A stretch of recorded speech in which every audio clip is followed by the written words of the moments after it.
dalawa isa ang dalawa. Ah, okay. Kahit isang kwarto lang po. Malaki yung kwarto. Lahat na ng kwarto din po kalaki?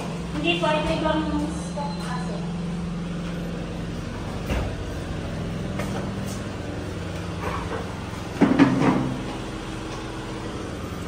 Magkano to per night, no? Ha? Per night po, magkano? 22 hours po dito pag fixed room 30K. Pag fixed season, Magkano po?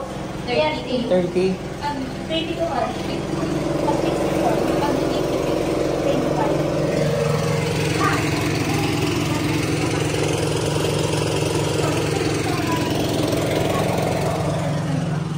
Or 40, kung sila yung mag-share sa kama. Ilan ang kasya? 40? 30 ang capacity po nito. Pero kung malalaki na ng kama, pwede sila mag-share sa... Hindi din na